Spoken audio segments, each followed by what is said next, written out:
Hello everyone, global study में आपका स्वागत है। आई होप, मैं आशा करता हूँ कि आप लोग बहुत अच्छे से होंगे और अच्छे से पढ़ाई करते होंगे, सुंदर से पढ़ते होंगे, अच्छे से होंगे। अब ज्यादा देर न करते हम लोग कुछ चीजों के बारे में डिस्कस करेंगे। जो न्यू सिलेबस जो चेंज हुआ है 2023 एग्जाम के लिए, बिहार बोर्ड ने 12 एग्जाम का इंग्लिश का एग्जाम जो होने वाला है उसमें कुछ चेंजिंग किया। उसके बारे में हम लोग देखने जा रहे हैं कि कौन कौन सी चीजें को चेंजिंग किया, किस किस टॉपिक को हटाया है, क्या किया है, बिहार में कितने मार्क्स का कौन सा सब्जेक्ट, ग्रामर पोर्शन का कितने नंबर का पूछता है, और ऑब्जेक्टिव और सब्जेक्टिव में कितने कितने मार्क्स का बिहार बोर्ड क्वेश्चन पूछेगा।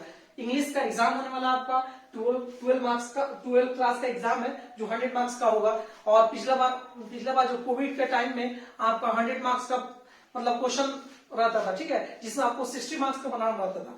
अब देखिए, अब कुछ चेंजिंग किया है जिसमें आप देखेंगे, देखिए एग्जाम रिलेटेड टोटली क्या है, एग्जाम रिलेटेड है। New syllabus pattern English Bihar board class 12 syllabus 2023।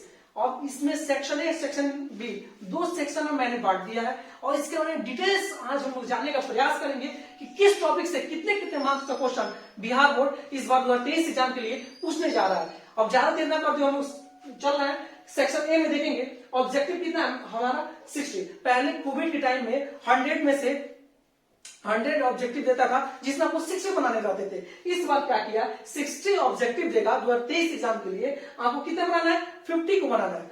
इस बार बिहार बोर्ड जो 60 ऑब्जेक्टिव देगा जिसमें से आपको कितने बनाना है, 50 ऑब्जेक्टिव को टच करना है, ठीक है। यहाँ सेक्शन ए में देखेंगे और देखिए the rainbow part 2। Rainbow part 2 आपका दो बुक है, प्रोज और पोएट्री, दोनों से क्वेश्चन आएंगे। देखिए प्रोज से 10 मार्क्स का क्वेश्चन आएगा और पोएट्री से 10 मार्क्स का क्वेश्चन आएगा। उसके बाद देखिए the story of English, the story of English से कितने मार्क्स का क्वेश्चन आएगा, 10 मार्क्स का क्वेश्चन आएगा। अब ग्रामर सेक्शन में देख लेते हैं, ग्रामर सेक्शन में कहां से किस किस टॉपिक से मेन टॉपिक को मैंने यहाँ पे डिस्कस किया।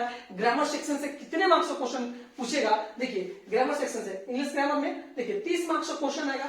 अब ग्रामर सेक्शन में कौन कौन टॉपिक को सबसे ज्यादा पूछा है, देखिए यहाँ करेक्ट सेंटेंसेज है, करेक्ट सेंटेंस से क्वेश्चन पूछेगा, यानी सेंटेंस को यानी वाक्य को सही करने के लिए। करेक्ट टेंसेज है, टेंसेज से पूछेगा। टाइम एंड टेंस सबसे बड़ा टॉपिक है, टाइम एंड टेंस का वो सबसे बड़ा टॉपिक है जिसको आपको अच्छे से पढ़ के जाना है। टाइम एंड टेंस को देखिए छोड़ के नहीं जा सकते हैं, बहुत बड़ा टॉपिक है, अच्छे से पढ़ना है। और उसके बाद क्या है, प्रीपोजिशन। प्रीपोजिशन ये तो बहुत बड़ा टॉपिक है, इससे 5 से 7 मार्क्स का आपका एग्जाम में रहता है। 5 से 7 मार्क्स का आपका एग्जाम में सॉरी 5 से 7 मार्क्स का एग्जाम में आपको प्रीपोजिशन जैसे देगा। इन का प्रयोग कहां होगा, इन का यूज, ऑफ का use, in and after, after का यूज, बिफोर का यूज, अक्रॉस का, अक्रॉस द लाइन का, ओवर का, अंडर का, एगो का, टोटल चीज, बिसाइड का, टोटल चीज प्रिपरेशन है। प्रिपरेशन का हर टॉपिक से पूरा एकदम बहुत बड़ा पोर्शन है जिसमें in and after, before, beside, across, across the line, total चीज, multiple types of questions, multiple types of question इससे पूछते हैं, ठीक है, प्रिपरेशन से। उसके बाद हम लोग देखेंगे वॉइस। वॉइस से बहुत सारा active voice, passive voice, voice से क्वेश्चन बहुत सारा पूछते हैं, 2-3 मार्क्स का और दे ही देते हैं वॉइस बनाने के लिए। उसके बाद नरेशन से बहुत अच्छा क्वेश्चन आता है, इससे भी 3-4 मार्क्स का क्वेश्चन रहते हैं नरेशन से। उसके बाद है आपका एडजेक्टिव, और यहाँ से दिखता नहीं है वो आपको, मैं बता दे रहा हूँ। उसके बाद क्या एडजेक्टिव है, उसके बाद वर्ब सेक्शन है, सिनोनिम, एंटोनिम्स और फ्रेज। सिनोनिम, एंटोनिम्स और फ्रेज से भी 3-4 मार्क्स का क्वेश्चन पूछता है, इसको अच्छे से कवर कर लीजिएगा। एडजेक्टिव का एक बहुत बड़ा, एडजेक्टिव और क्वांटिटी बहुत बड़ा क्वेश्चन इसका भी है, ठीक है, इसको पढ़ लीजिएगा और वर्ब सेक्शन से अच्छे से कवर कर लीजिएगा। उसके बाद देखिए एक्सक्लूसिव वर्ब, एक्सक्लूसिव वर्ब 24 होते हैं, is, am, are, was, were, has, have, total चीज को आप कवर कर लीजिएगा, टोटली बहुत बड़ा क्वेश्चन भी है।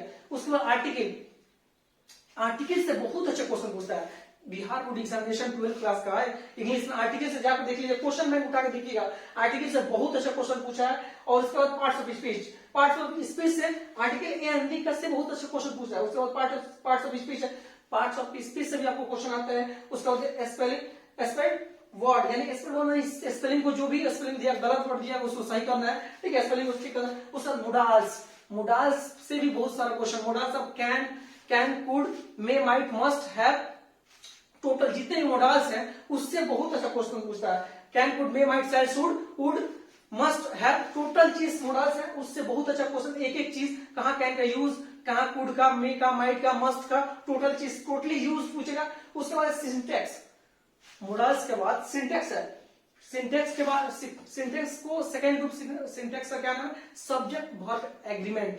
ये बहुत अच्छा क्वेश्चन है, इससे 12th क्लास में अच्छा क्वेश्चन आता है, बहुत ज्यादा 12th क्लास में क्वेश्चन आता है। देख लीजिए इसको, इसमें एक रूल आपको पता होना चाहिए, एसएसपीपी यानी सिंगुलर सब्जेक्ट हो तो सिंगुलर वर्ब, प्लुरल सब्जेक्ट हो तो प्लुरल वर्ब। जैसे एज फॉर एग्जांपल मैं आपको बताऊं, यदि दे दिया हूं एग्जांपल में, इफ टू सिंगुलर, एक रूल मैं बता रहा हूं, if two singular subject are jointed by and then the verb is used plural number. यदि दो सिंगुलर सब्जेक्ट एंड से जुड़े हों, दो सिंगुलर सब्जेक्ट एंड से जुड़े हों, तब हम वर्ब का यूज किस में करेंगे? प्लुरल नंबर में करेंगे। जैसे दे दिया राम एंड सीता, अब यहां जगह नहीं है, आप they are just going to market. यहाँ ऑप्शन में दे दिया इज आर, तब क्या लगेगा? अकॉर्डिंग टू रूल क्या लगेगा? इज लगेगा, क्या लगेगा? आर लगेगा। ठीक है, आपका करेक्ट आर लगेगा। ठीक है, क्यों? हम क्या बोले हैं? If two singular subject are jointed by and, then the verb is used plural number. यानी दो सिंगुलर सब्जेक्ट, देखिए थर्ड पर्सन सिंगुलर है कि नहीं? राम एंड सीता सिंगुलर है कि थर्ड पर्सन सिंगुलर, एंड से जुड़े हो, तब हम वर्ब का यूज किस में करेंगे? प्लुरल नंबर में। प्लुरल इज होता है सिंगुलर, आर होता है प्लुरल, इसलिए क्या लगेगा? आर। ऐसे भी आप जानते हैं एक से अधिक के लिए क्या लगता है? आर ही लगता है। यह सही सब क्वेश्चन देता है, आप उसमें कंफ्यूज हो जाइएगा। ठीक है, अगर अच्छे से कवर नहीं करके जाइएगा एग्जाम में तो फिर दिक्कत होगा। उसके बाद आपका क्या है?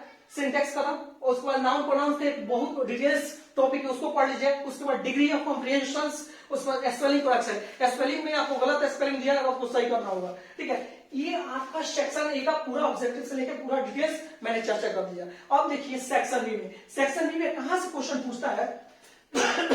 सॉरी, देखिए ऐसे कितने मार्क्स का पूछेगा? देखिए 5 ऐसे रहेगा आपका। सेक्शन बी में देखिए 50 मार्क्स का है। ऐसे कितना? 5 ऐसे रहेगा, आपको एक को बनाना है, वो कितने मार्क्स होगा? 8 मार्क्स का होगा। 5 ऐसे रहेगा, आपको एक को बनाना है, कितने मार्क्स का रहेगा?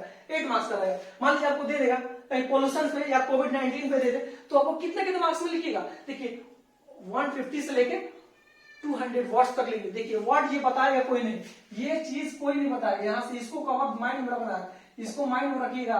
ये हमको देखिए लिमिट, वर्ड्स लिमिट का ध्यान रखिएगा। नहीं तो ऐसे लिख रहे हैं तो लिखते चले जा रहे हैं, नहीं तो आपका टाइम जाएगा। ज्यादा टाइम आपका कोई भी क्वेश्चन, इससे ज्यादा टाइम दे देना, फिर आगे का नेक्स्ट क्वेश्चन आपको छूट जाएंगे भाई मेरे। इसको थोड़ा इस बात को ध्यान में रखिएगा। हमको वर्ड्स लिमिट को कितने से कितने वर्ड्स में हमको लिखना है, ये चीज आपको ध्यान में रखनी होगी। ठीक है, उसके बाद हम लोग देखेंगे एक्सप्लेनेशन प्रोज, यानी प्रोज से कितने मार्क्स का क्वेश्चन आता है। देखिए एक 4 क्वेश्चन आएगा प्रोज से, जिसमें आपको एक बनाना रहेगा, वो कितने मार्क्स का? 4 मार्क्स का होगा। और ये कितने वर्ड्स में लिखना आपको? 75 से, यानी 70 या 75 अप्रॉक्स से 100 वर्ड्स तक आप लिख सकते हैं। ठीक है, उसके बाद एक्सप्लेन पोएट्री में से आपको 4 क्वेश्चन रहेंगे, जिसमें एक को बनाना है, वो कितने मार्क्स का रहेगा?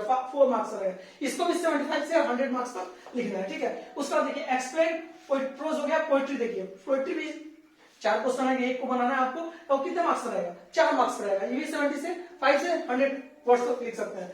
उसके बाद उसके बाद आपको आता है एक लेटर लिखना होगा, एक एप्लीकेशंस लिखना होगा। लेटर एक लिखिएगा, एक एप्लीकेशन। ये नंबर उठाने का सबसे अच्छा तरीका है, लेटर और एप्लीकेशंस। ये देखिए अगर लेटर लिख रहे हैं, अगर दो रहेगा, लेटर एप्लीकेशन 2 रहेंगे। ठीक है, जिसमें से आपको एक को बनाना है, और वो कितना? 5 मार्क्स का रहेगा। और देखिए लेटर को लिख रहा है ना, तो वो देख लीजिए 100 से 120 वर्ड्स के अप्रोक्स में अंदर ही में रखिएगा, ज्यादा नहीं। लेटर और एप्लीकेशन लिख रहे हैं तो एप्लीकेशन लिखे तो 70 से 80 वर्ड्स तक, यानी एप्लीकेशन कम वर्ड्स में रखना उसको। ठीक है, उसका शॉर्ट क्वेश्चन आपको बनाना है। 10 शॉर्ट क्वेश्चन आएंगे, जिसमें से आपको 5 बनाना है, और वो कितने मार्क्स का होगा? 2 मार्क्स का होगा, 10 नंबर का रहेगा। और इसको कितना शॉर्ट आंसर में कितने लिखना है? 40 से 50 वर्ड में लिखना है, 40 से 50 वर्ड्स में लिखना है। अब देखिए टाइम कम रहता है, आप 100-100 वर्ड्स बनाने लगते हैं, लिखते रहने, तो फिर दिक्कत हो जाएगा। यानी कम समय आपके पास, जितना कम है उतना ही वर्ड्स में, 40 वर्ड्स में ही रन लीजिए, ज्यादा मत जाइएगा आगे। उसका लॉन्ग आंसर है, 5 लॉन्ग आंसर आएगा, जिसमें आपको 3 बनाना है। ये 15 मार्क्स का रहेगा। 5 लॉन्ग आंसर है, जिसमें आपको 3 बनाना है। ये कितना? 15 मार्क्स का रहेगा। और ये कितना? 100 से 120 वर्ड्स तक ही लिखना है। उसके बाद देखिए प्रो सेक्शन से रह सकता है, पोएट्री से, नोट से, मैच द फॉलोइंग और ट्रांसलेशन रहता है। देखिए मैच द फॉलोइंग, मैच जैसे राइटर्स नेम आ गया, उसको बाद मान लीजिए इंडियन सिविलाइजेशन एंड कल्चर। आज जब भारत इस मायने किसने लिखा, तो Mahatma Gandhi Indian civilisation culture, Mahatma Gandhi और Bharat my home doctor Zakir Hussain, तो ये ऐसे दे देगा और कहेगा मिलान कीजिए, उस पर ट्रांसलेशन आएगा, प्रोज और पोइट्री में से भी क्वेश्चन पूछ करेंगे, ठीक है, यही सब है। उसका पैसेज रहेगा, पैसेज देखिए 2 क्वेश्चन पैसेज करेंगे, 2 पैसेज कितने पूछेगा, 2, जिसमें से आपको कवर कितने करना है, बनाना कितना है, एक को बनाना है, और कितने मार्क्स रहेगा, 4 मार्क्स रहेगा। पैसेज आपको कितने मार्क्स करेगा, 4 मार्क्स का रहेगा, ठीक है। और इसको कितने में लिखना है, 40 से 50 वर्ड्स तक, और ज्यादा लंबा नहीं करना है। देखिए सबसे पहले आप किसी भी एग्जाम की प्रिपरेशन है, बिहार बोर्ड हो या सीबीएसई बोर्ड, आप लोग प्रीवियस क्वेश्चन देखते नहीं है, प्रीवियस क्वेश्चन में कितने मार्क्स का क्वेश्चन पूछा हुआ है, आप जाकर देखो यार पहले। ऐसे ही युद्ध के हम क्या बोलते हैं, युद्ध के मैदान में चल जा रहे हैं और तलवार घर पे छोड़ दे रहे हैं, तो फिर आप युद्ध के मैदान में आप मारे जाएंगे। इसलिए आप अपना हथियार एकदम मजबूत बना कर रखो यार। और किसी एग्जाम में जा रहे हो, एग्जाम को देने जा रहे हो, इंग्लिश का सबसे मेन सब्जेक्ट है, लिटरेचर है, मेन सब्जेक्ट है, उसको देने जा रहे हो आप, और उसमें ढिलास नहीं करिएगा तो फिर पीछे हो जाएगा। इतना पता कर लीजिए किस सेक्शन से कितने मार्क्स का बिहार बोर्ड या सीबीएसई बोर्ड कितने मार्क्स का क्वेश्चन पूछा है, ग्रामर सेक्शन में कितने पूछा है, और प्रीवियस क्वेश्चन बैंक देखिए, और सब्जेक्टिव ऑब्जेक्टिव से कितने मार्क्स का क्वेश्चन पूछा है। आशा करता हूं आप लोग खूब सुंदर सी वीडियो समझ में आया होगा, और इस वीडियो को देखकर देखिए एक सबसे 60-70 मार्क्स लाने का सबसे अच्छा तरीका, आप पैसेज बना लीजिए, पैराग्राफ बना लीजिए। 60% देखिए सबसे ज्यादा ग्रामर से आता है, 60% ग्रामर का कितना 60%, ग्रामर 60%, 10 नंबर राइटर्स नेम हो जाएगा, राइटर्स नेम आपका, और 10 नंबर आपका क्या स्पेलिंग, 5 नंबर स्पेलिंग में सही करने के लिए आता है, और 5 नंबर आपका क्या आ जाएगा, और कम नंबर 5 नंबर आपका क्या हो जाएगा, ट्रांसलेशन दे देगा, ठीक है। और टोटल चीज ऐसा ही कितना होगा, 75 हो गया, टोटल कितना हो गया 80 होगा, टोटल 80 मार्क्स ऐसे ही होगा। और अच्छे से पढ़ ले रहे हैं बुक को, तो 20 मार्क्स का बुक को अच्छे से कवर कर लीजिएगा तो आ जाएगा। ज्यादा भारी इजी बनाइए, ज्यादा भारी नहीं है। आप ऐसे ही हवो बना कर रख देते हैं इंग्लिश को। देखिए कम समय में अच्छा स्कोर कर रहे हैं, 60% ग्रामर का क्वेश्चन पूरा कर लीजिए, 10 नंबर आपका राइटर्स नेम को याद कर लीजिए, 5 मार्क्स का जो आपका वो एप्लीकेशन लेटर आता है वो लिख लीजिए, और अच्छे से कवर कर लीजिए, 5 नंबर ट्रांसलेशन बना लीजिए, टोटल मैच द फ्लोइंग जो आता है राइटर्स का नेम में वो इधर से उधर मिलाने रहता है, उसको कर लीजिए। आपका बोर्ड एग्जाम में अच्छा मार्क्स आएगा, 70 से 80% मार्क्स आपका रखा हुआ, 70 से 80% मार्क्स आपका आ जाएगा, ठीक है। आप लोग सुंदर से पढ़िए और अच्छे तरीके से पढ़िए, अच्छे बच्चे के देखिए एक बार रिजल्ट आ गया ना, अब टाइम नहीं रहा, 3 से 4 मंथ आपके पास बचा हुआ टाइम नहीं है, एक बार रिजल्ट आ गया ना तो समझ लीजिए फिर घूमना ही घूमना है। और रिजल्ट नहीं आया, कितना भी पढ़ लीजिए, रिजल्ट नहीं आया, चारों तरफ से लोग हंसेंगे आप पे, ठीक है। माँ बाप का पैसा मत बर्बाद कीजिए, सुंदर से पढ़िए, माँ बाप को अगर पढ़ा रहे हैं तो कम से कम यार आखिरी टाइम में भी उनका मतलब मान और सम्मान रख दीजिए, नहीं तो एग्जाम में कम नंबर आएगा, चारों तरफ से लोग आपका फ्रेंड सर्कल हंसेगा, चारों तरफ से आपके दोस्त हंसेंगे, गया था पढ़ने क्या हुआ, पटना पढ़ता, दिल्ली पढ़ता, बहुत सारे जगह का नाम लेंगे, यहाँ पढ़ता वहां पढ़ता था, क्या हुआ, फेल होकर चला आया। इसलिए आपकी भी बदनामी होगी, ठीक है। Wish you all the best, सुंदर से पढ़िए। Thanks for watching this video, thank you.